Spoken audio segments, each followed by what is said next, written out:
Howdy, this is Mackenzie Franklin from SideGame LLC here in Colorado Springs, Colorado. We're doing some What We've Been Playing, and I'm joined by my co-host Corinn, the SuperBlondenerd. Corinn, how's your day so far? Hey, Mackenzie, it's going pretty good, actually. I am very grateful it is the weekend. Amen to that. Well, it's the summer, so every day is the weekend here. Life is good, but we're Life going is to be talking good. about the games that we've had the opportunities to play, whether or not our schedules have been busy or not. So, Corinn, what have you been up to? What things have you been busy with? Oh man, honestly, like it's probably like half social stuff. There's just a lot of birthdays. There's a lot of holidays like Mother's Day, Father's Day, all those things. Trying to coordinate, especially when you're married.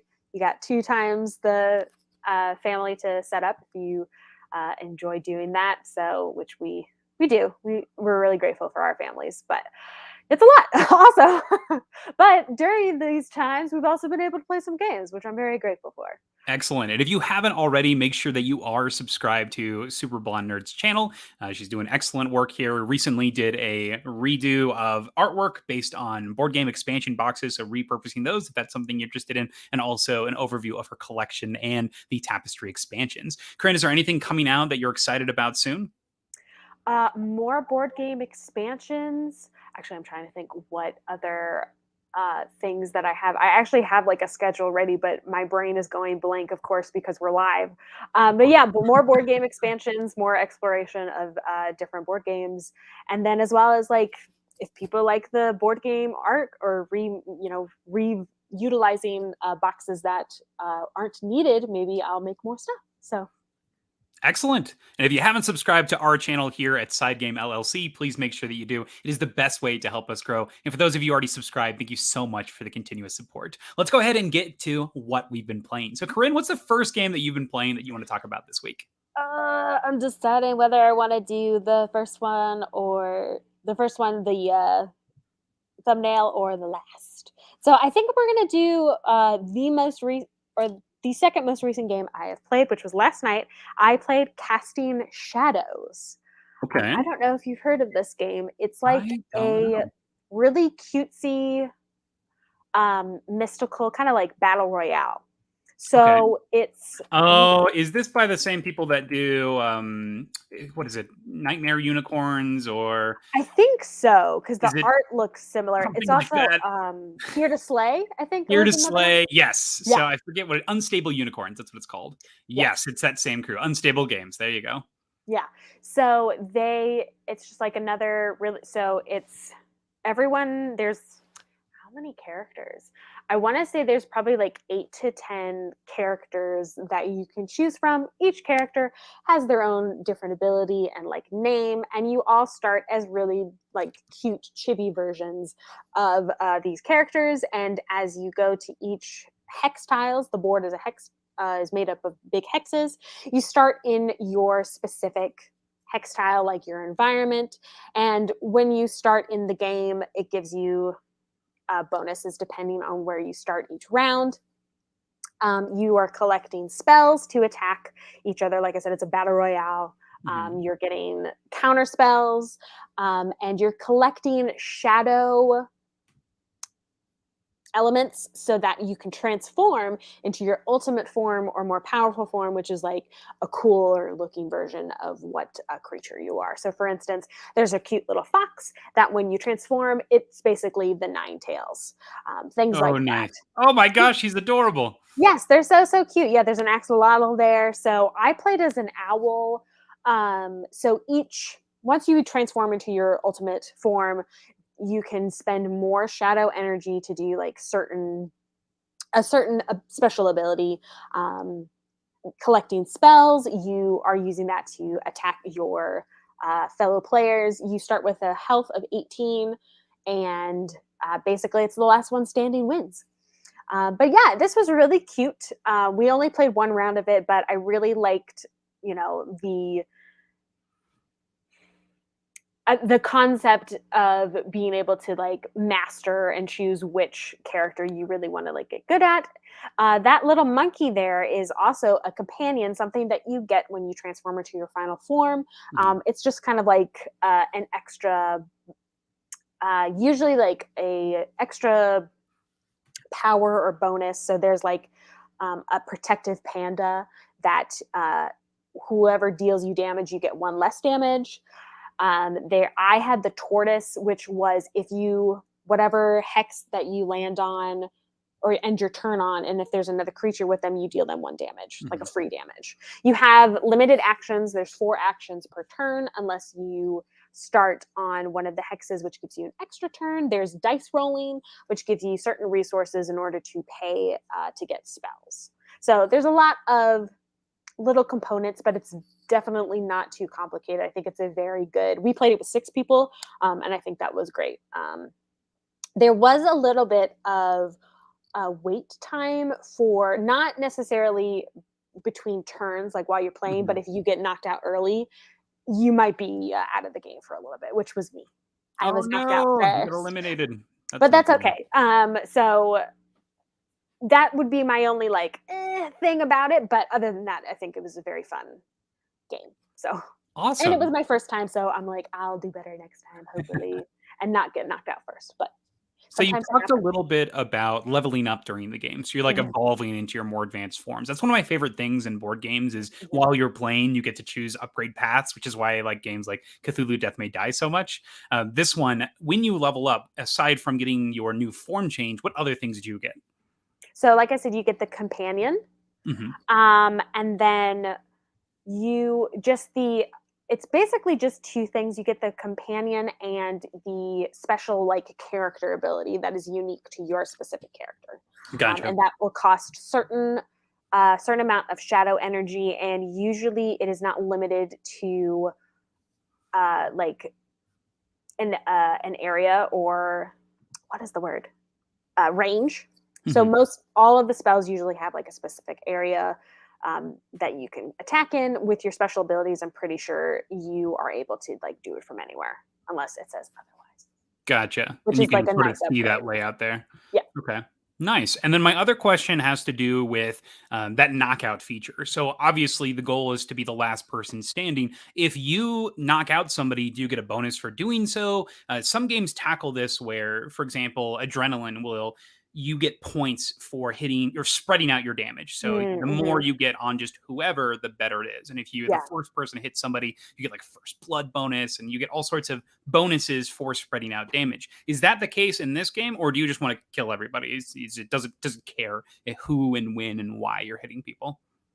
The second, it's more just trying to get everybody out as fast as possible before Okay, you get hit out. So it's definitely a more simple version of that. got it. Okay, so those are my big questions for you. Anything Yeah. else in Great Casting questions. Shadows?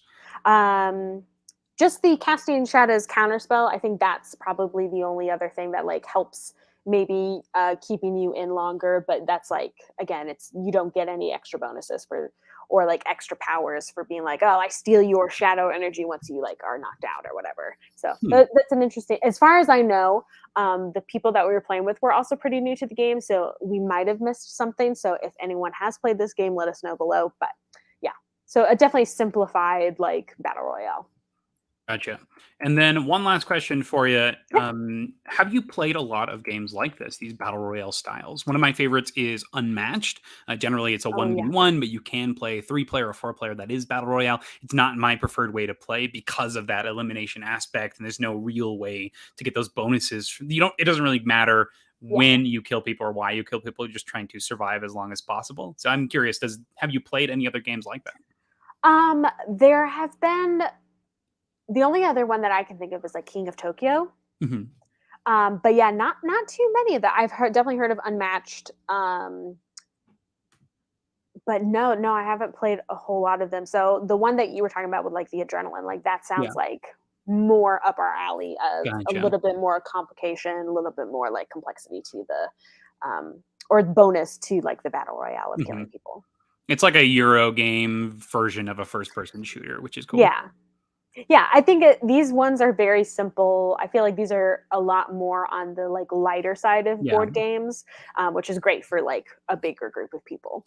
Yeah, that makes sense. Easy to get into and just Mhm. start playing. Yeah. Absolutely. Anything else on Casting Shadows? I would definitely want to play again, and then also like really actually read through the rule books and make sure we didn't miss anything. Was this your copy or somebody else's? Somebody else's copy. Gotcha. Understandable. Sometimes you're playing somebody's copy and you're like, I don't know about this. I'm the guy that will sometimes ask for a rule book because I'm like, something about this doesn't make sense. So, Yeah. yeah. Cool. So that is Casting Shadows. That is Corinn's first game that she's been playing. All right, so my first game, I'm just going to get to it. This is the best game that I played that's come out this year, and it is the game that I was most anticipated. Actually, that's not true. It's one of the games I was most anticipated for this year, and it is Oranienburger Kanal. So this is a new Uwe Rosenberg game that's 2-player or solo only, and it has you constructing canals and building infrastructure. I believe it's in Germany, so that's where you're going to be creating these. So what this turns out to be is a giant mustard yellow game cover that is super chunky pieces with your action markers and a pretty tight board. But the reason I think this game is so good is the fact that it is tense but combo driven, and all of the options are displayed for the 2 players, and it's up to you to plan efficiently and accordingly. If you're playing this solo, you're also on a hard timer, which I think is ultra fascinating as you're trying to manage your resources as much as possible in order to activate different abilities. Now, this is Uwe Rosenberg peak design, in my opinion, and I can only see this going up. The reason right now it is a 9 out of 10 instead of a 10 out of 10 is because I haven't played this solo mode more than half a game. So that was actually pre our stream. Last time that we streamed, I played half a solo game, but then I played a bunch of 2 players, and it's sitting at a 9 out of 10 at 2-player only. So I want to play more solo, and that'll be honestly the determining factor if it jumps from that 9 to a 10 out of 10. So right now, this game is amazing. I love this game so much. So what is Oranienburg Kanal? Let's take a look at what's going on here. So you can see in this area, you got a nice big video of it. It's a worker placement game where every single round, the first player is going to get 3 actions and the second player gets 2 actions.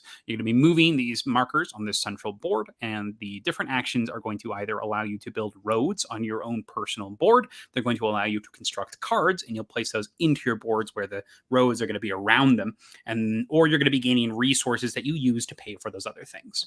So what this turns into, though, is a spatial puzzle where you are determining where you're putting cards so they're next to the roads, because the cards themselves have abilities that do different things based on the roads and adjacencies, based on every single facet of the game. The resources you have, the adjacency bonuses, the amount of bridge connections, the connections to certain types of roads. So every single placement matters because of the potential combo actions that it can turn into. The coolest thing about this game, though, is the cards themselves. So the way that the cards work is you activate them in one of 2 ways. So the first way that you activate them is if you surround them completely by roads. So they can activate potentially twice. So for example, if you look at that right card here, this one, it costs 2 wood or 2 sand to play. It's worth 3 victory points. And it says if it has 1 or more water next to it, you're going to get a rock or a brick. So that's what the card does. And as soon as you fill it with roads, it will activate. However, it can be activated a second time. If you are able to put 2 bridges touching it, then it will activate as well. So you are trying to manage where you're putting cards, because you can only put bridges on top of 2 cards with a road in between. So you are constantly positioning, trying to reactivate the cards that give you the most bonus, because if you invest in a card, it's up to you to decide how much value you want to push out of it.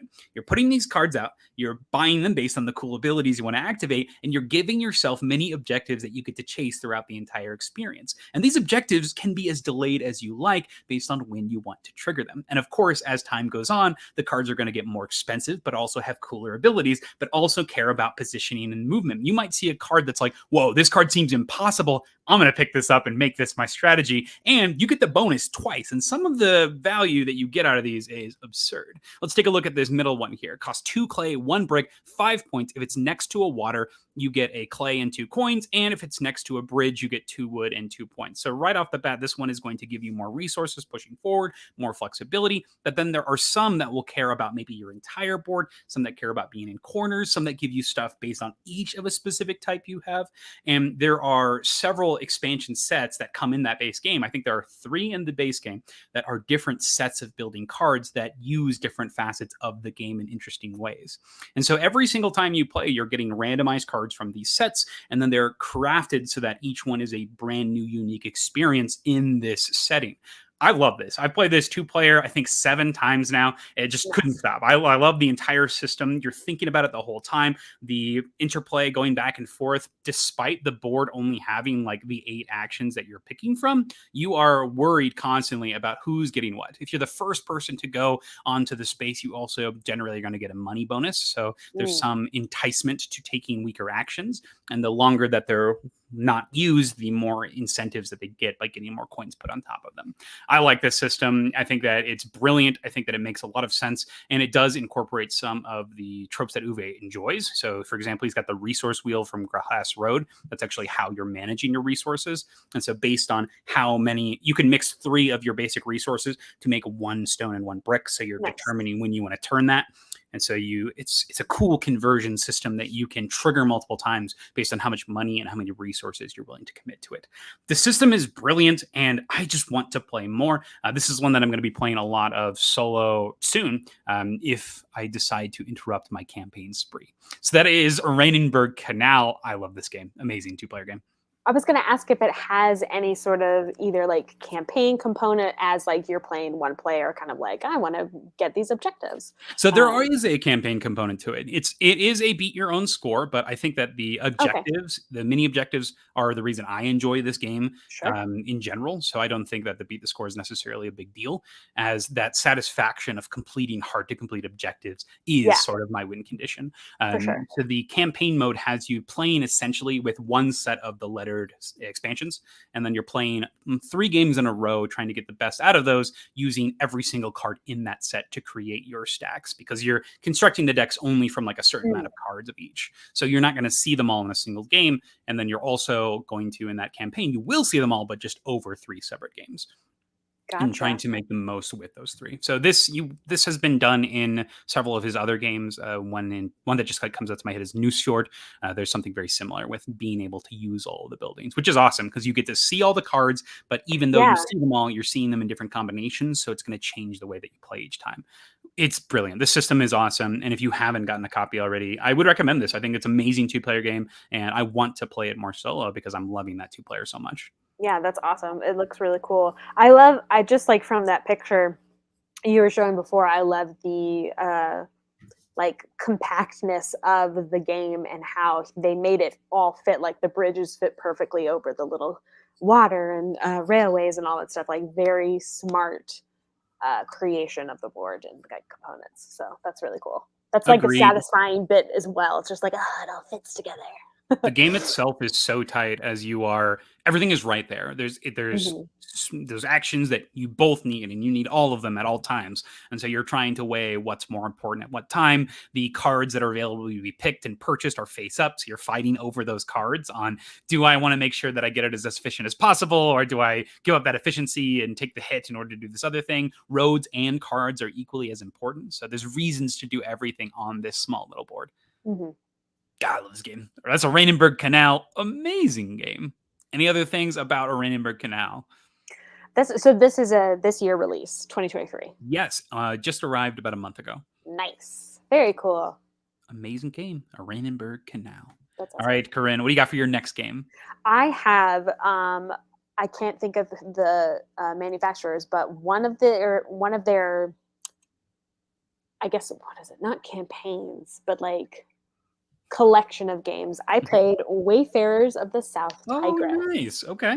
Yeah. So this one, this actually inspired me to think about an upcoming video. That was one of the things of just like talking about really meaty games, because Wayfarers, we had been delayed and delayed and delayed of like playing it because this was my brother-in-law's copy. He was like, it takes a while to learn. Like there's a lot to it. It's not a game that you just like, not necessarily like willy-nilly start. Like you want to have a set time so you can learn, because it's just one of those games where there's a lot of iconography, lots of components, but it was definitely like we were able to pick it up, but there was a lot to it. But I really enjoyed the aspect of it. And yeah, so there's like a bunch of of these games, like, or different. It's the same Yeah, type of. Garfield Games has like a Yeah. whole line. He's got the West Kingdom series, the Hmm. Raiders, Yeah. the North Sea series, and this is the most recent Wayfarers, the South Tigris series. Yes. So you can collect. It's like a large tableau building game, Mhm. as well as like card collecting. You can get ocean cards. You can get um, land cards and space cards. There's also like a central track that all your players follow on. That is for journaling, and journaling helps you collect different. Not even resources, like bonuses and extra cards that you can um, utilize. Yeah, you can see there's just like 20 different icons right there. There's also an aspect of the not space management, but placement management, kind of like Mhm. what you were saying, like a little bit of a puzzle, which is at the very top of. Oh my gosh, like try and even find it. It's the little tan space, and it's got all these little pictures on it.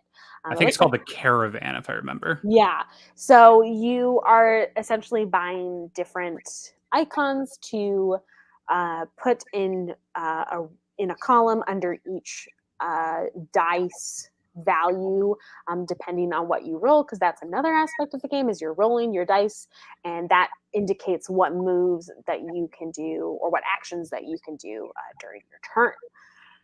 There is a lot to this game. I'm not gonna lie, but it was really because that's like a real positive about complex games is that you aren't ever feeling bored. Like you were like, Yeah. okay, I've got this thing to focus on. I've got this thing to go for. Basically, it is how you gain your points is matching icons. That's a Mhm. big part of it. There's also a bonus if you have a set of icons, which is like land, sea, vista, and the city. Yeah. And so that's it's like set collecting. There's also points depending on how far you get along your journaling, and there are bonus cards like community goals that you can basically steal community goal and be like, okay, I'm going to go for this. Like, I'm going to try to collect a bunch of star space cards, and you are able to exponentially increase your points depending on what card you place it under, because that's like an element of it too. So for instance, there's 1 point plus every planet card you have. That's like that middle one. There's a cards that you place under your space cards, which will be like if you have 3 cities, you can double this amount of points of that goal you're going for. If that makes any sense. Um, yeah, there's a lot of things. I'm trying to do like a good summary, but It's it a was a hard really game to good. summarize. Yeah. It was really fun though. So anyone who enjoys weighty, meaty games, I would definitely check it out. It makes me definitely curious about all of their other versions Mhm. or all the other games that they have. Like, are they just as meaty, or any of them simpler? And also kind of like the theming that it's going by. So Gotcha. Yeah, this one is definitely like there's a lot of information. Whenever I teach this one, I try to boil it down to exactly what you described, where this is a symbol collecting game. That's what mm, you're doing. And most of the time, you can get anything you want in this game. It just may not be as efficient as you want. And so if you want to get that card, you look at what it costs, and then on the board, there's a million icons, but you'll find that icon that you need. If you need a coin, there's a card thing right there that's got a coin. And I think it's something that you learn as you play absolutely. what spaces are more efficient than others. And I think it's one that you can get people up and running and just sort of guide them through what the main scoring points are. And I think that's a big thing. And then also those space cards where you're getting even more for those different symbols. So I like the way you described it there with that. Thanks. I'm just realizing too, there's a whole other component I didn't talk about, which is you have workers, but you don't have a set. Like you start with 2 workers, but that doesn't mean you keep those 2 Hmm. workers the entire game. They're very communal, and depending on where you place your workers, someone could steal those workers from you. So that's like another element too. Yeah, there was a lot to it, but it's a good game. I think it wasn't for my first gameplay, I felt like it wasn't too clunky. I felt like there was definitely things I learned as we did it. But yeah, so definitely a big, meaty game. This one has pretty great pacing for having ridiculous amounts of options. Because Yeah. on your turn, you're doing a small action. Usually, you're Mhm. getting a single card, you're doing this one movement, and usually you're gaining resources or playing something. So I like that you're always playing. I do Yeah. also enjoy that customization of your dice as well as your own tableau, because that's one of the big concepts here is that you get to create your action spaces for your dice. You start with like a core 5, 6, and then you can build more based on the cards that you're purchasing. You can either get action spaces or you can get passive abilities, and it's based on those symbols that you're chasing. A lot of times when I play this, I'm looking at the symbols, and then if they just happen to be cool effects, I also will end up using those. So I don't think there's ever been a moment in this game where I like, oh, I need to buy this card because of its action. It's like, no, I'm buying it for its symbols for sure. And if it Oh, yeah. happens to have the actions that I want, then I'll end up using it. Yes. So I think it's got a lot of tactical play to it, but with that overarching strategy of that symbol hunting. Absolutely. If you were to play this again, what would you go into it thinking differently? Ooh, good question.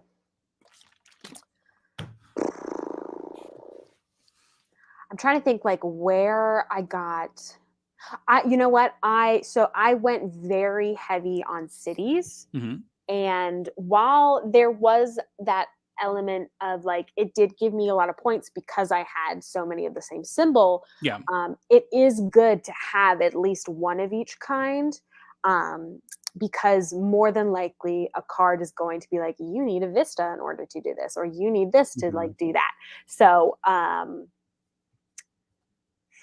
guess trying not to cut myself off too quickly. And that's one of the big things about the journal track, which is that central area. It's the timer for the game. Yes. You need to have Yeah. specific things done in order to get bonuses that Yeah, are pretty impactful. Like it's almost like the equivalent of 1 or 2 turns. So that can be a pretty big deal if you miss one of those. Yes, and that's exactly what happened. Me and my sister, I think, both got stuck for a little bit on the journaling track, which is that's frustrating because you are always able to journal at the end of a round. And so when you don't have that opportunity because you don't meet the requirements, you're like, dang it, like I'm behind, or like I can't get those, like someone might be able to steal that community goal that you were really wanting to go for because you weren't able to journal. Gotcha. Now, you described that this is part of a large overarching series. It's the first of the South Tigris series. Has this game made you interested in trying any specific titles from Shem Phillips and Garfield Games? Have you been looking into any of his other titles? I mean, I definitely, because is he done with the West Kingdom? Yes, West Kingdom is complete. They did the Architects, Paladins, and Viscounts, and now they're starting this new one.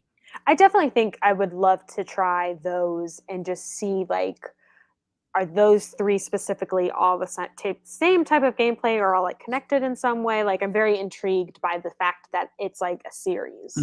Like, they use a lot of the same iconography, so it's easy to play cross games because you're like, oh, I know what this means. But the gameplay is drastically different. I think that my favorite of this whole series is the Architects of the West Kingdom. I think that's my favorite. So that would be my recommendation. It's a worker placement game, but you start with like 30 workers. It's insane. And you're getting escalating actions the more workers you have in an area. My favorite solo mode is the Paladins of the West Kingdom. I think that one's pretty fun. And the others, I have not really enjoyed that much, I'll be honest. But this one, Wayfarers, I do have a fun time playing multiplayer. Yeah, I'd be interested to see like what will be the next of like the Tigris. The next one is actually already announced. They had a Kickstarter for it recently. It's the Scholars of the South Tigris, and it looks pretty sweet. I did back this one on Kickstarter because it looks awesome. It's based on transposing different educational texts into various languages, and that is such a cool concept. And like coming from somebody with a linguistic background, it sounds right up my alley, and it looks super cool as well. We could take a look at it really quick. So this is Scholars of the South Tigris. It has you essentially trying to I don't want to commit to these mechanisms. Let's look at this one. Enjoy the translation movement in this 1 to 4 player dice bag building strategy game set in medieval Baghdad. And so it has ridiculous amounts of different tracks that you're climbing on. And then the dice is a dice bag building, which sounds super fun. So you have all these different cards that you'll be moving up, different tracks on tracks for days. And then it's going to have that same style of like getting a bunch of cards that give you bonuses, but you're working on building out different spots on this main central game board. So I'm looking forward to it. I think the theme is awesome. Like this idea of translating religious and scientific texts and getting information out into the world. This sounds like a really awesome theme for this. Yeah. Yeah. Looking forward to it. Super cool. So that is Scholars of the South Tigris. Anything else on Wayfarers of the South Tigris or the Tigris series or West Kingdom series? No, I'm just very interested now. Like, seeing, it would be very fun to compare like the complexity versus like all of the different games. Like, are they able to keep the same meatiness? Do they like to go into any simpler gameplay or even harder kind of deal? Excellent. So that is the Wayfarers of the South Tigris, Corinn's second game. Now, I do want to quickly put out this question. I forgot to talk about it when we were talking about Oranienburger Kanal. And this is something that totally blindsided me with how much, not blindsided me, but I was so pleased that Oranienburger Kanal lived up to my expectations because it was one of my most anticipated games from last year. So that's my question to the audience. If you're watching now live or if you're watching later, let me know down in the comments. But which game that you've been anticipating didn't disappoint? Corinn, do you have any answers to this question? And of course, if you're commenting live, I'll make sure to feature it here on the live stream. So Corinn, any games that you've been anticipating that didn't disappoint? If it's not obvious, Frosthaven. Oh, that's true. That's fair. Frosthaven, and I also actually really enjoyed trekking through history. Yeah. Because it like the way that the Kickstarter explained it and everything, like it seemed like a very like simplistic but fun game, and it's exactly what it was, and it was pleasing with like the set collecting and all that stuff. So I think that it met its standards of what it was promising. Excellent. For me, Oranienburger Kanal is probably the highest on that list. I don't think there's anything that I ever backed that I'm like, oh my god, I can't wait for this to arrive. But Oranienburger Kanal was definitely on that. I think maybe another one that I was waiting for was the For King and Country set for Marvel Unmatched. So for the new Unmatched set, it had Black Widow, Black Panther, and Bucky Barnes. And it's been pretty amazing, two of the characters at least. I really enjoy the Black Panther and Black Widow characters. I think that they offer this new style that is terrifying, but also fun to play as. So I like those characters a lot. So that's another one that I was anticipating that didn't disappoint. So if you have any comments for this, you can comment now live and we'll make sure to feature it. But otherwise, let us know down below and I'll make sure to answer those comments later. So that's what game you've been anticipating that didn't disappoint. And that brings us to my next game. This is my number two that I've been playing. And this is the expansions for Nemesis Lockdown. So finally beat Nemesis Lockdown. Good gravy. I've won twice now. It took me a year and a half, but geez. Finally beat it twice, which is wonderful. But we played a new game of Nemesis Lockdown that introduced some of the stretch goal expansions. So if you're unfamiliar, Nemesis Lockdown is essentially Aliens, the board game. You're going to be on the Martian base in Lockdown specifically, and your crew of the Nemesis, which is like one of your ships, has come down to the base, and two of the survivors have seen the shocking horrors of the aliens that they've accidentally brought back to the Martian base. And so it's up to you to go through this base and destroy the aliens, but also complete your own personal objectives, because that's the main goal here, is not only complete your personal objective, but the most important is survive. And this is a series of games. It's the second in this series, and this has you, instead of exploring just the ship, an entire base. And so of course there's going to be things that come with that, like elevator shafts, as well as powering the base, and you can even flip it over to the other side of the board, and there's an expansion where you can explore the surface of Mars as well. You've got some bases that are outside, and those offer some different events. But the expansion that I want to talk about in particular is right here. This is the Chithrid expansion. So I'm not sure if I am pronouncing that, but that's what I'm gonna go with in this video. This is the Chithrid expansion. So the way that they work is they are a fungal race of aliens, and believe it or not, they're not as terrifying as they sound. This was actually the most chill game of Nemesis that I've ever played in my entire life. So the way they work is they've got these nasty little fungus things that they start off as. They start off as spores, and every time you open up a room, they're going to put out a little spore. And then this spore is going to, if there are another spore goes into a room that has another spore, they turn into a germinator, which is this little cube.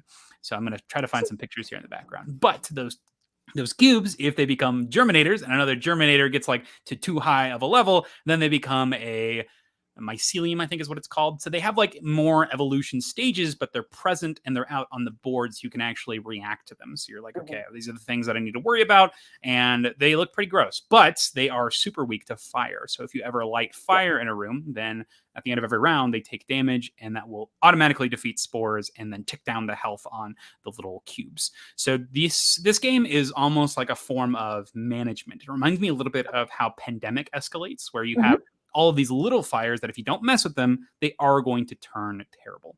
So you are constantly worried about what could happen, but it's also something you can totally ignore and gives you a lot of flexibility on what you're actually doing because the threat is not immediate. You have all of this time to do whatever you want, which I thought was actually pretty refreshing for a Nemesis game, because normally in Nemesis, as soon as the first alien comes out, you're getting damaged, you're getting wounded, you're like, oh my god, life is the worst. But in this one, you had so much time, you can do whatever you want. You're like, yeah, I'll build this thing, I'll explore the whole ship.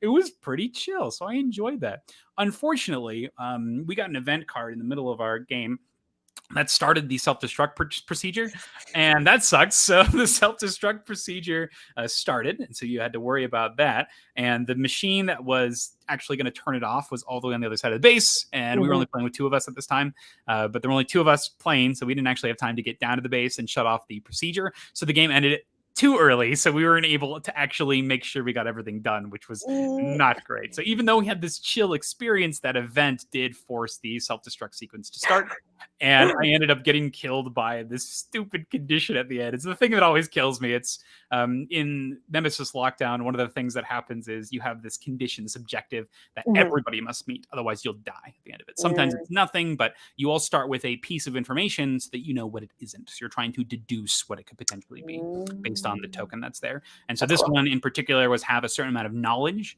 and if you didn't have that knowledge, you just instantly die at the end. It was your contingency plan for the area. And I had it nailed down to 2 rooms that I had to look into, and I missed on my 50-50, ended up getting killed. No bueno. Bummer. I am happy that I got to try out the Chithrids. They have a cool mechanism where the adults are all attached to the queen. So the more that you kill the queen, the more that you kill the adults, the weaker the queen becomes. So you have a way of visibly tracking the queen's progress, but it does heal back. So it is a bit harder to find the queen. But the other change that they make is to the intruder bag, where every time you're pulling tokens, the aliens will only spawn, the big aliens will only spawn if you're in a room with one of the cubes. So this means that you can manage these awful things from showing up based on if you're willing to put in that effort to defeat those cubes. So you can go into areas without having as much risk, which I found super relaxing. So it's a cool concept. I think it makes sense. It's really weird the first time you play it because you're doing all these little processes and you're like, okay, I put a spore in here, I put this thing in here. So you have like all these things that you're using as counters, but as you play, it starts to make sense. The relationship between them, how the event cards will help them grow, and then what sort of things you need to do to manage the aliens. So I was pretty impressed with Nemesis Lockdown, the Chithrid expansion, and I enjoyed this one. I think that's going to be a lot more relaxing than the Night Stalkers, who essentially chase you down and try to kill you so fast. But this is more of a looming threat that if you don't deal with it, it is going to kill you. And they don't turn you into spore clickers like from The Last of Us. Yes, they do. So you can get those in you, I believe, and you're replaced with one of the germinators, the cubes. Nice. I think that's what you become. So you can still get infected, unfortunately. Wonderful. But yeah, Nemesis Lockdown. I'm enjoying the expansion content so far. Good. Well, I'm glad. I'm glad that you can at least breathe a little bit. It's a really strange feeling because usually it's so high pressure in this game. But I think that because of the event deck, I think the event deck leans more to just more problems that you have to deal with, which makes sense. Sure. More fires are sprouting. You have more things that can go wrong. And so you're balancing all of the terrible stuff that's happening just in the base with the Chithrids themselves and having to figure out which one you want to prioritize helping, or if you just ignore both of them and say, hey, let's just focus on my objective and whatever, the base dies, who cares? Yeah. So I think that's a good balancing factor. The more we talk about it, I think that's exactly what it is, where the event deck is more punishing and spreading out with all of these fires because they do replace that deck and the intruder deck. So you have these brand new things that you're working with. Any other questions for Nemesis Lockdown? Have you played Nemesis at all? I have not. I saw that you gave it a 10 out of 10. Game is real good. Yeah. How many expansions are there? So there's one core game, Nemesis, Right. and then there's I guess three expansions. One that's like a new type of mission, the Okay. stretchable box, as well as two new aliens. So there's Void Seeders and Carnomorphs. So you can swap out the aliens and the Mm. characters in these two. There's a bunch of little expansions too that give like characters and terrain, stuff like that. And then there's also the newest one, Nemesis Lockdown, which is a standalone expansion that you can mix and match with the original, plus this stretch goals box that has a new alien, which is the Chithrid. So there are 5 different alien types. Yes, the original intruders, and then the void seeders, which are like eldritch horror beings, where they're Yeah, like freaking you out, they're poisoning your mind. I think that's my favorite alien, of actually. course. And then the carnomorphs, which are these nasty things that just grow off of dead corpses. It's disgusting. And then the Well, Chithrid, which are the fungus, and then the Night Stalker, which are they hunt you more easily, and they lurk in the dark, pretty creepy. So that's the what's going on in the expansions. But one of my favorite things is the plug and play nature of these expansions. And I think it's so much fun that you can, when you're setting up, you're like, okay, what alien do we play this time? yeah. And that led me to my next question for you is which plug and play enemies do you love incorporating in your board games? Now, this can be something that we see with the aliens in Nemesis, or maybe something like in Cthulhu Death May Die, where you can pick an Elder one box and match it with whatever scenario you're playing. So, Corinn, do you have a game like this that you enjoy? So we just recently got, it's actually behind me, the Call to Adventure Epic Origins. Oh, nice. Okay.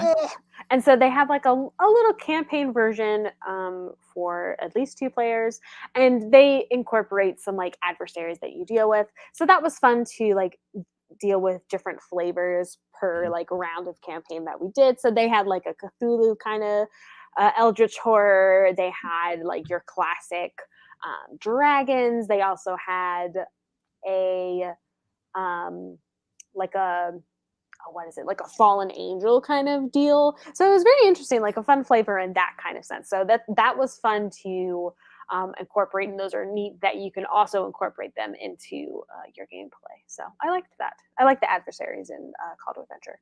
Excellent. And I already talked about it briefly, but Cthulhu Death May Die is definitely one that I love that combination because it makes the scenario so different.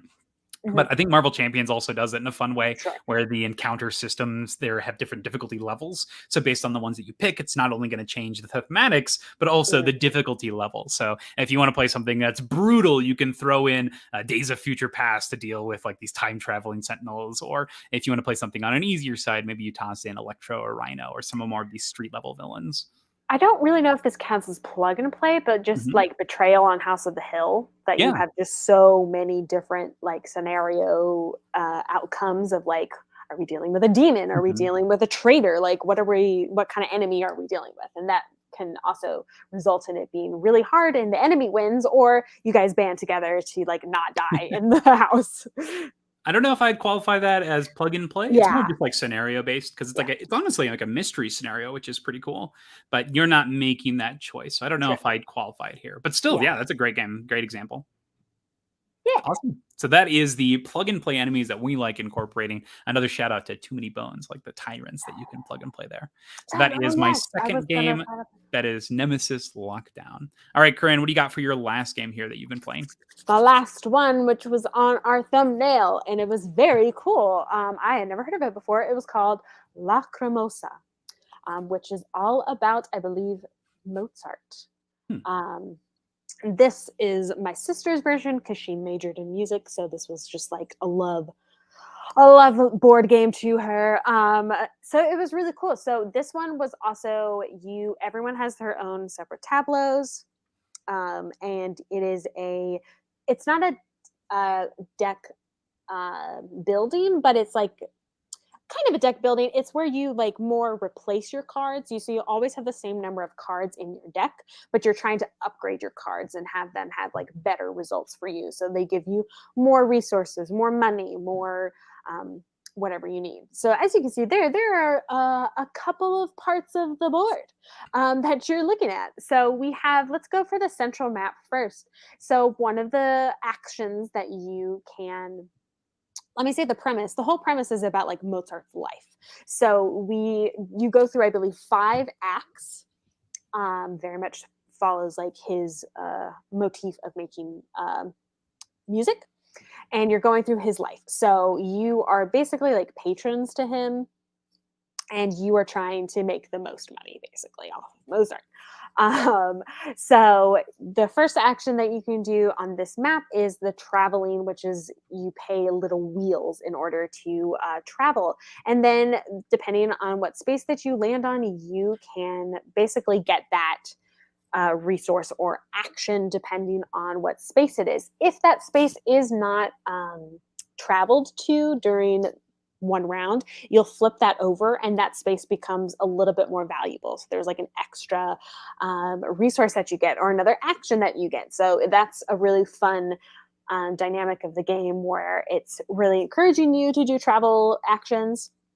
There's also cards on the top of the board, which are either going to be action cards, cards that you are able to switch out and upgrade for your own personal deck. And then there are also, what are they called?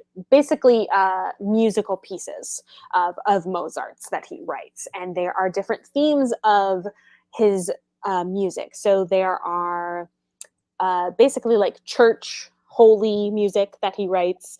There are more entertainment ones that basically shows like a theater. There are more intimate music that shows like a violin and a cello.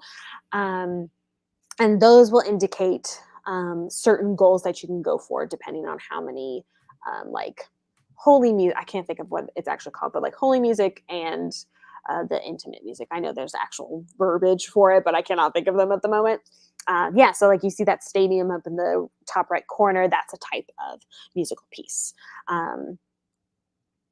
At each act as well that you're going through Mozart's life, there are certain bonuses that you will get if you do a certain action during that round, during that act. So there's a lot of things to keep an eye out for. As people buy those cards to either upgrade or buy musical pieces, they'll move down on the top of the board and they will lower their price of how much it costs to like get it, or I mean, that's basically what it is. It's like lowering their price. That was like, there's nothing more. It's just lowering the price. And then that bottom part looks like sheet music. And that's another thing that you are using your tableau for. Everyone has like a specific color. And there are two composers at the bottom as well that Mozart will use to like, or I think their composers are like patrons. And so basically you're vying for not control of each piece of the music, but everyone gets to choose either it's like a half note. No, there's an eighth note, and then there's a 16th note, which is the double stem. Basically, there's one composer, one patron is represented with the eighth note, and one patron is represented with the 16th note. Each patron has like specific bonuses that you can get if you place your piece in that like section of the music, if that makes sense. Gotcha. I'm trying my best here. So Corinn, you've given me a huge detail of like all the sections of the game, but what do you like about this game? What are the things you're enjoying while you're playing? I really like, well, first off, just like the look, overall look, always aesthetics. I really like there are so many options, but it's also very strategic in the sense of depending on what card you're choosing, because that's something I didn't explain. So there's like a top and bottom action on each card. Okay.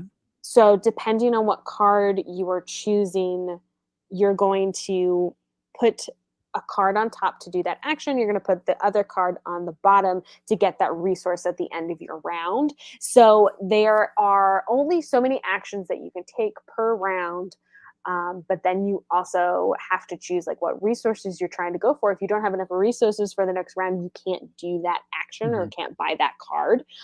So there is that level of, it's both like complex but simple, if that makes any sense. Like there are only so many actions you can take, and then you have to be really strategic of what things that you want to do per round, and that will be indicated by like the act, like, oh, you should travel and you'll get extra bonuses at the end of the round. So I really like the collecting bit of it as well. Like the interchange of the deck is really fun, but I really like the collecting of like the different musical pieces. That is like what you're trying to get for to get extra points at the end. And you can either sell your music, which gives you certain bonuses, or you just perform the music and that gives you other bonuses as well. And that will, again, if you if you sell the music, you don't keep those, and so that won't count towards your end of game bonus. But if you just perform them, you can keep them. Yeah, so I really like musical history as well. So I think this is just like a neat implementation of how can we make a board game out of Mozart's life. Are you a Mozart fan? Do you listen to Mozart constantly? Not constantly. I'm not gonna say that. But I appreciate music. I go to like orchestral concerts at least once a year, because that's something my mom has really enjoyed. And like we went to one, like it was like space themed, so they played like Star Wars and other like movie themes, but then there's also like classical pieces as well. So I definitely am an appreciator of classical music. Gotcha. Excellent. Anything else that you enjoy from Lacrimosa, or anything else you want to add?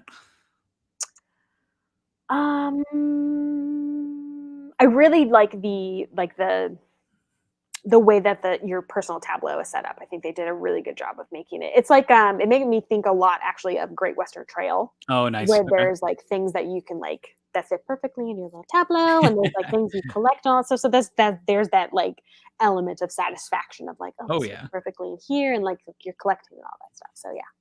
I remember the first time that I'd ever seen like a player board, and I was just so fascinated by it. I think it was one of the first games that I played that had one was, I think, Viticulture. Viticulture had one where you're putting vines on it, you have the fields, and I was like, wow, this is neat. Like, you have this thing in front of you. This is my farm. It's so cool. And then played Great Western Trail shortly after. I was like, wow, I got all this stuff going on. This is great. Yeah. And then since then, of course, like so many games use player boards to help you manage things and have this like main area. And it becomes just a common thing now. So I always forget like just how awesome that is. It's a small thing, but it's a big deal that you have something that helps you manage all of your own personal information. It's huge. Yes. Yeah. And it makes you feel like a little bit more personalized. Yes, exactly.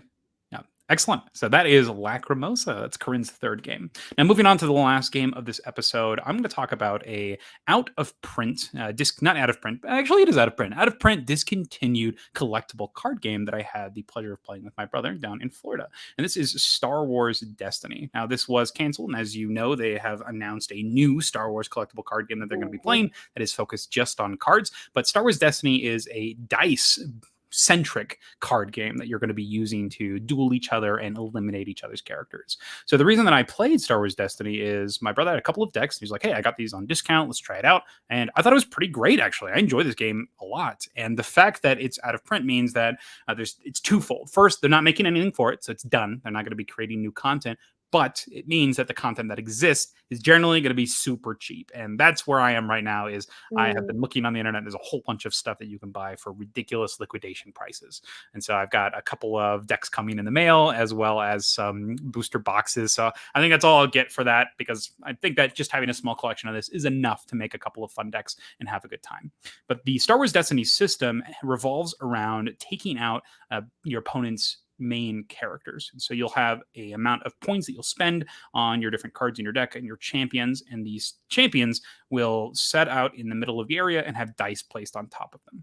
On your turn, you're going to be taking a single action, and you're either going to be rolling the dice on your characters, using those dice in order to take actions, and then you can also use these different cards in your hand. So your different characters all are different people from the Star Wars universe. So they could be from the newer movies, the older movies, and you mix and match however you want to. And then that creates your dice pool. And these dice all have different symbols, which are going to do some simple things like either gaining resources, getting rid of your opponent's resources, dealing damage, dealing like blast damage, like with like a grenade, so it's a little less accurate. So based on the dice and the characters that you're rolling, it determines the actions that you can take. But I love that the actions are just a single point at a time, because you're doing one small thing. I'm doing one thing. I'm rolling these dice, and then your opponent immediately can react to that. They can maybe play a card that can make you re-roll your dice, or maybe get rid of one of your dice, or maybe they can strategically use their dice right now, because if I don't use it now, then maybe you'll be able to use yours to cancel out mine. Another awesome thing about the dice are some of them have this special face. It's like a circle. And if you use that face, then your card has a special ability for that specific dice. And I think that's really fun, where you're looking for that symbol, and you can always use your cards in your hand to re-roll your dice. So they're multi-use in that facet. And it's just a lot of fun being able to manage all of these different things, but a single action at a time. So it's super tense as you're knowing when to put things, when and where. And it makes it for a unique and interesting experience with quite tense actions in between.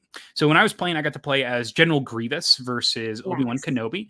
And General Grievous's whole thing was that he had a bunch of damage that he could do with like blast grenades. You could throw out all these grenades, and you couldn't decide where the damage went. So generally, you want to kill one character first, so that way they lose their dice for that character, and then you could work on the next one. But mine just did damage to whatever; it didn't matter. So the opponent got to decide where it went. So it was more beneficial to them. But it didn't matter, because you could just do crazy amounts of damage. And I thought that was a lot of fun, because you're just trying to build up as many of these damages as you can, and just try to eliminate your opponents as fast as possible. So I enjoyed that strategy. And then I also just played recently with my friend Dan. He had a couple of decks, so I taught him how to play, because he never actually opened them and played them. And we played some Kylo Ren versus Rey, and Rey's whole deal was to just get stacked with upgrades. And so you're rolling these gobs of dice, and it was so fun to just have this character who was like, oh, I won with the Force, and you're going off with your lightsaber and your Force powers. It was a lot of fun. So I'm enjoying this game a lot, and I'm looking forward to seeing what sort of things come in these booster packs and what the decoration process looks like. But love the special abilities on the dice faces. I like how the game is so simple and easy to play, understand, and teach. And I like the versatility and multi-use of the cards in your hand for using for rerolls or for using the printed effects, and just how versatile just every bit of this game is. I enjoy this one a lot. That is Star Wars Destiny. Corinn, have you seen this game? Have you heard about this game? I have not, but I can't put my finger on like the gameplay, like seems so familiar. So I'm wondering if there's like another element or another game that's very similar. I honestly don't know. It felt pretty dang unique to me. I like the concept of the different dice, and it's cool though. I like it. Agreed. Yeah, I like this system, and it's one that I want to play more of. It's a good game. So this is Star Wars Destiny. And that brings me to my last question, and this has to do with just collectible games in general. What canceled collectible games do you enjoy? Have you played any of these? I have a giant collection of canceled collectible games. I've been trying to get rid of them over the years, but I enjoy this style of game. Corinn, do you have any games like this? So it's really more under my husband's expertise. He has them, but they're on our shelf over here. But we have Android Netrunner. We also have Legend of the Five Rings, as well as I don't know if this was collectible, but like old Lord of the Rings stuff as well. So we definitely have some older ones. Like right now, he's teaching me how to play Pokemon, but that's not canceled in any way. But he does want to teach me like Netrunner, because he really enjoys that as well. I've actually played Netrunner. It's a pretty cool game. So you have like these unique decks and systems that are happening. One player is a corporation and the other is a hacker that's going into the corporation. So I think the theming is really cool. It's hard to get into. The terminology is pretty difficult. They have unique names for everything and on both players' sides. So I found that to be a bit of a barrier. But the gameplay itself is cool. You have to find somebody that's willing to sit down and go through that more difficult stuff with you, though. But it is a cool system. For me, I have a couple of games that I really enjoy. One of them is Adventure Time Card Wars. So I think that game is pretty fun. Just sold a bunch of that though, so don't have very much of that anymore. And then another one is I really enjoy the Neopets card game. I think that one's pretty fun. So the Neopets card game, the Shaolin Showdown card game is pretty dang fun. It is great. You get to have Gongi Tenpais and all that stuff. It's super fun. You get to use all the different Shengang Wu. And another one I enjoy, they're all like sitting right up there. Blue Dragon is pretty fun. I like that game. Kaijudo is pretty great. And I'm trying to think what other game I have over there. So, this is a big one, and this is probably one of my favorites. It's the Harry Potter collectible card game. So that one is Mm. awesome. So they discontinued it after the second movie, so it only Oh, has stuff from the first two books. wow. But the game is super fascinating as your goal is to deck your opponent. And you do this through dealing damage, and your damage will just mill cards off the top of their deck. And so you're trying to get them down to 0. It's a weird flow, but I've created a cube for it, which is kind of fun. It's like it's a version where you can draft your cards and play. But Yeah. yeah, it's a cool one, and it's got this character system where you are a character in the game, Mhm. and you're using them to play your Aw, different lessons, and you're all the different people from the Harry Potter universe. I think for sure. it's a pretty fun one. I like this one a lot, and you can find liquidated sets of this. It's crazy.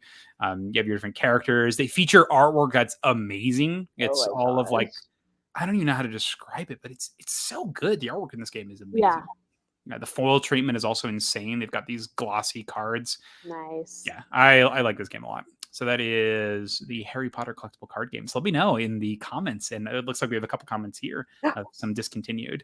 Here we go from Pablo42. My dad gave me his HeroClix minis. Not sure how Mhm. to play it though. Honestly, if you go to a hobby shop, there are probably people that enjoy HeroClix. I do For not think it's canceled. Definitely not. There's still sets for HeroClix coming out. They just released like an Ultimate Edition of something. Mhm. I'm sure there's been several Ultimate Editions for HeroClix, but there is like a fancy collector's version that just came out. Yeah. So yeah, I have never played HeroClix though. I do have a couple of the figures though. They used to sell them Mhm. at comic shops. Yeah, I Any think other my collectible brother has games? them. Hmm. Have you HeroClix. played before? Or? I feel like we tried a couple of times, but not enough to be like rememberable, to be I know it honest. has the army building system where it's like a Mm, point system where maybe you have 100 points and you can build your army with it. You mm, can bring like 100 shield troopers that are all a point each, or you can bring one Superman that's 100 points, but he's like the strongest character in the game or something like that, yes. which I think is fun. I like that scaling of power. Oh yeah, for So sure. I like that you can customize your army. I think that's a really cool concept. And Yeah. Star Wars Destiny actually uses that, which I think is Oh, cool. okay. I Nice. think. I think so. I haven't made any decks yet, so I think it said that in the back of the rules, though. Who knows? But that is the canceled collectible games that I enjoy, and that is Star Wars Destiny. And that's it. Those are all of the games that we've been playing recently, but not all of them. That's where this next portion comes in. These are all of the games that we've played. Corinne, I'm going to have you go first. Go ahead and Absolutely. give me your list. What have you been playing? And then we'll talk about some of your best games and your least favorite games from your last Yeah. couple of plays. All right. I have been playing Quartz, Skyjo, Call to Adventure, Dune Imperium, Lacrimosa, Las Vegas Royals, Wayfarers of the South Tigris, Spots, Biblia's Quill and Parchment, Sagrada, Casting Shadows, Dominion. Ooh, excellent. Tell me about Skyjo. What is that? Skyjo is it's like so it's a card game and you have like a grid of I think it's like 3x4 or 4x4. Um, and all you're doing is trying to get lower point cards so that you have like the lowest score possible. And if you align three cards that are the same value in a column, then those are eliminated.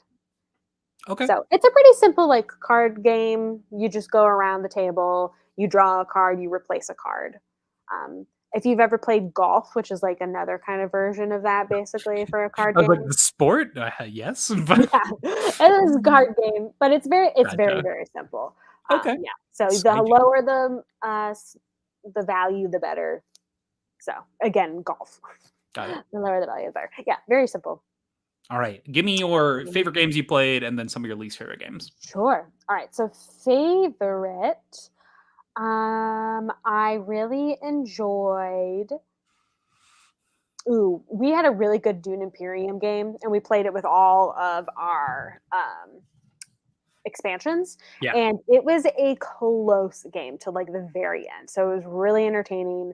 It was really like tense, but like in a fun way. So I think that was like it was a good game. It was a good Dune Imperium game. I really also enjoyed Call to Adventure. Like I said, we incorporated the Epic Origins into it, which just adds a little bit more because you have like now like your race as well, so which Mhm. gives you like a little bit of bonus if you're like an elf or a gnome or stuff. So that just speaks to my D&D heart. So that's very. I really enjoyed that. And then my other one.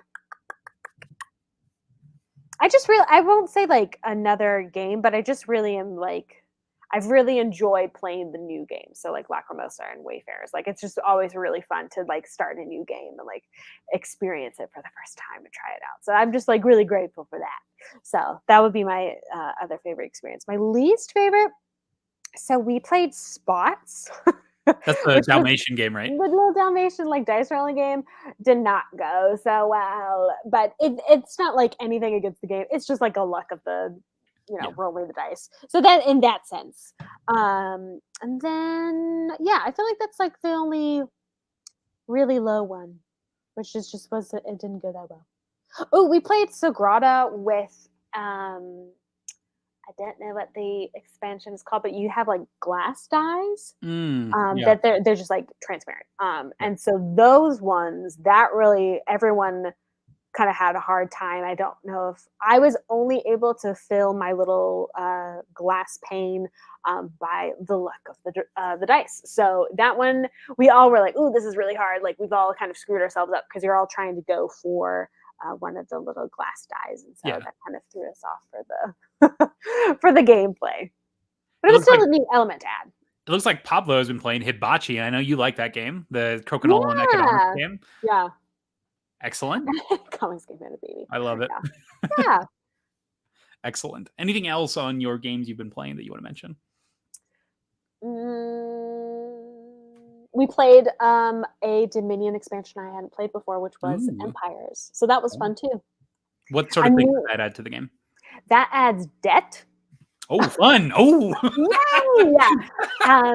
Debt, and then it was certain decks, certain cards had like two different cards. So you get, for instance, the one that I can think of is like Settlers. And then once there's, I think 4 or 5 of those are eliminated, then it was a bustling market. And so it's kind of like a little bit better of a card, but still kind of the similar actions. They just like correlate to each other. So that was neat. That's cool. I like that idea. So the debt was interesting because like certain cards I think definitely were worth getting the debt. Yeah. So but then you can't buy anything else till you pay off your debt. Oh, interesting. Yeah. So that was something I was like, oh, it's too real. I don't like it. I don't know.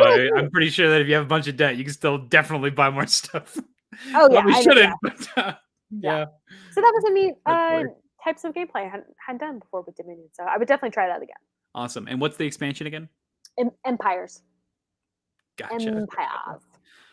Looks like Pablo has stopped playing certain games, particularly Ponzi Scheme, because the debt gets too real. Yeah, watch out. We were playing Container recently, and good gravy, the debt gets insane in that game where you're just, all of a sudden, you have like 5 debt cards. And you're like, oh, I've lost this game. See ya. Yep, I'm done. All right, so those are Corinn's game, the games that she's been playing. Let's go ahead and get into my list. I have 39 unique titles, starting with Oranienburger Kanal, Throw Burrito, Asteroid Dice, Bullet Heart, Terraforming Mars, Ares Expedition, Turing Machine, Maracaibo, Akropolis, Vegetable Stock, Biblios, Crokinole, Poetry for Neanderthals, Too Many Bones, Forks, Arkham Horror the Card Game, Unmatched, Cloudspire, Mask Men, Brass Birmingham, Say It, Think and Sink, Spicy, Raw, Planet Unknown, Wonderland's War, Alice is Missing, Hadrian's Wall, Capital X2 Generations, Blood Rage, Balderdash, Star Wars Destiny, Nemesis Lockdown, Skull King, Roll Camera, Assassin's Creed Brotherhood of Venice, The Witcher Old World, Stranger Things Upside Down, Marvel Legendary, and Strike. So my top 3 games from that, Oranienburger Kanal, we already discussed at length. I want to play more solo. That way I can see if it does justify that 10 rank, because that game is wonderful. Arkham Horror, the card game. I'm in the middle of 2 campaigns right now. I've been having so much fun. I'm playing Vincent Lee, the doctor, who is healing up a storm in the Innsmouth conspiracy. And then I'm also playing Mandy Thompson in the Carcosa campaigns. I talked more about that in my campaign video. And then the last one also talked about in my campaign video is Assassin's Creed Brotherhood of Venice. That's my other top 3. And that has been so much fun. I have now at this point completed all of the Assassin's Creed content. And God, so good. That last campaign, the one that's in Rome, is awesome. It's so well done. The last 3 missions, that whole box, the 8 missions that come in that expansion are some of the best ones designed, and so much fun. You have these like escort missions with Ezio, but your escort actually does stuff. So it's like having a character that you just drag along, and Yeah. he's a liability, but your characters lean into that a little bit. So it's a lot of fun dealing with your special powers and abilities, and not having to, but getting to use Ezio as a character that can support you. And it's so much fun. Gosh. And there's also these like, I don't want to give any spoilers, but you need to play it. It's so good. So it's one of the best. It's one of the best. I think it's the best stealth game that I've played. It's so much fun. God, Assassin's Creed Brotherhood of Venice. So I did 100% the second one. So yes, I got the Rome 100%. Did not 100% the Tokyo one. There's just some ridiculously hard missions in that one, but wow. But it's awesome. So that is Assassin's Creed Brotherhood of Venice. Now, my bottom three. First one is Say It. It's like a judging game based on saying answers to quotes. It's whatever. No, I don't really like that game. Next is Asteroid Dice. I had a really bad play of Asteroid Dice. We were playing a low player count game, which is probably why it was a bad one. It was a 3-player game, and we almost never matched our cards. We didn't actually get to do the dodgeball, so it was like, well, that was a little anticlimactic. So it was a fine game, that one. It's whatever. And then the last one was Turing Machine. I thought that game was just okay. It had a lot of setup for a small play time. The deduction was very much a solo game of deduction. It was okay. I think that there are apps that do this sort of thing better. But I do think it is a neat concept how it works if you're like checking your cards in your system. But I don't know if I'm going to keep this game. We'll see. I'll play it with Ariana and see if she enjoys it. If she doesn't, probably get rid of it. I don't know. It's just all right. So that is Turing Machine. And then for upcoming games, bringing it back to both of us, what are some games that you're excited for to play upcoming, Corinn? My husband wants me to wait to get the next Azul till Christmas. I don't know if I'm gonna be able to wait that long. The chocolate one, or which one? Oh, Queen's Garden. No, Queen's Garden. No, I was like, what? The mini one. I've been looking into. Well, I have like a list of games, which I think I read out last time we got together. So I'm just keep adding basically games that you've been referring to me on there. So definitely those. I've been looking, also seeing the game Pictures. Oops. Ooh, that game is real good. I heard that's really good. So I'd be interested into looking into that because everyone's really liking it. So I was like, oh, okay. That won the Spiel des Jahres like in 2020, 2019, something like that. Yeah, it's a really good game. I like that one a lot. They just came out with a Christmas expansion for it, which not just came out. They came out maybe like 6 months ago, but it adds the sense of touch into the clue giving, which I love. That's like one of the best things they've done. Yeah. So I want more expansions like that. Oh, what a great concept. So there's also a game that I'm eyeing to might get my friend, but I don't know, like, it looks cute. It's the Great British Bake Off board game. Okay. We both watched that together. I was like, oh, that'd be really cute to get. So I'll have to look into it and see how good it is. So I know that Kim Joy, she was a contestant on that show, also has her own board game. So if that's something you're interested in, it's like Kim Joy's Magic Bakery or something like that. Okay, that's hilarious. So let me know. You can be my expert on the all things Great British Bake Off related board gaming. Nice. So for me, the upcoming games I have finished Assassin's Creed, still playing Arkham, but I think that the game that I'm going to set up on the table next is Oathsworn Into the Deepwood. So that game is awesome, and I'm ready to do some more boss battling. So looking forward to it. No spoilers here. Amazing game, though. I just got a shipping notification for Atlantis Rising Monstrosities, which is the expansion for Atlantis Rising. Amazing game where you're trying to escape Atlantis before it gets completely submerged by water. Lovely artwork, tense, push your luck, worker placement. This adds new creatures, though. And so the creatures are going to affect the game. I haven't looked at all of the details for it, but when it comes, I'm going to be playing it. So that's Atlantis Rising Monstrosities. And then Too Many Bones Unbreakable is my last game. That is, I got not the shipping notification, but like the address confirmation. So I imagine it's going to be here soon. Too Many Bones is awesome. And the fact that it plays well at every player count is amazing. It's one of the best RPG in a box style of game, but it's all one session, which I love. You get the entire level of experience and progression in a single session, which is perfect. It's not a huge campaign game you're committing to, but you get all those flavors of that progression. I love Too Many Bones and Unbreakable. It takes it underground into like a lava-filled area. And so you are going to have these tiles that are going to be submerged with lava. You have new baddies that are going to fill out some of the characters that were missing them from Undertow. So that means you're going to get more orcs as well as more of the orcs and trolls, I think, were the two that were missing the baddies. And then your new gear locks look incredible. You have one that deals with magnets that has these magnetic dice that will actually go on the board and interact, which sounds super interesting. And then my favorite character, the one that I'm looking forward to the most, is the chef. You have a character that will be able to capture people and grill up them. Oh, I love this. It sounds so fun. And the icing on the cake on that one is it comes with a cookbook for the character. Oh my gosh, that's so cute. I can't wait. I forgot what his name is, but God, that one sounds the most fun. It's Kirby. I'm just kidding. That's kind of, oh, that'd be awesome if you can. Oh, that's probably what it is. Like you can get the abilities of things you cook. Oh, that would be so cool. There you go. There you go.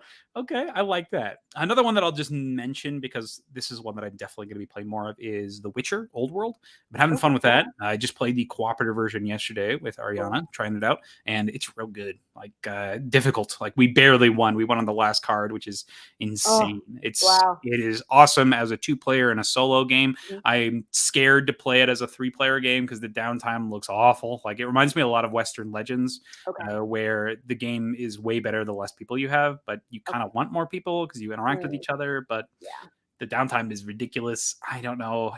It's terrifying. I don't want to play it with more than 2, honestly. The 2 is good. And the fact that the co-op and the solo work well, so you can play it low player counts without having to do ridiculous like fan-made solo or anything like that, or just making all of these exceptions to play at a lower player counts is refreshing and awesome because they work so well. So we've played the core game, solo, core game 2 players, and then last one is the Wild Hunt. We played the Wild Hunt solo and it's Wild Hunt 2 players. And God, I got bodied in the Wild Hunt solo, but Wild Hunt 2 players is more manageable because you're actually cooperating. So all of the pressure is not on you, so you can sort of diversify what you're doing. I enjoy that one a lot. So looking forward to playing more Witcher Old World. We got a comment here from Pablo. It says, I got retrograde, but my group did not like their first X and right, silver and gold, and they typically do not like real-time elements, so we'll see how it goes. Well, good luck on retrograde. That is definitely both of those things together. So good luck, Pablo. I don't know if does that one have a solo mode? I've played that one before. I enjoyed that game. That one's one of those weird ones, though, where you can't really laminate them all because every single sheet is different. So I think it is just sort of like you use them and lose them more. Heck, maybe you just laminate every single sheet of paper. That sounds excessive. So good luck, Pablo. I hope that your group likes it, or maybe give it some solo plays and see if it's something you're looking forward to then. All right. Anything else, Corinn? Anything else you want to talk about before we close up? I did not know that Atlantis Rising was coming out with a expansion, and now I'm super excited. What's coming out? What is it? Atlantis Rising? You were saying? Yeah. It should be here very soon. They had like a bunch of issues. Like there's certain countries that aren't getting it, but I got a shipping notification, so I'm like, okay, I'll just pick mine and go. Because that's terrifying when stuff like that happens, because it happens all the time recently. Watch your front door like a hawk. Yep, that's what it feels like sometimes. All right, so if you have not already, please make sure that you go check out Corinn's channel over at SuperBlondenerd. What videos are coming up next? I know you said you have more board game content coming out.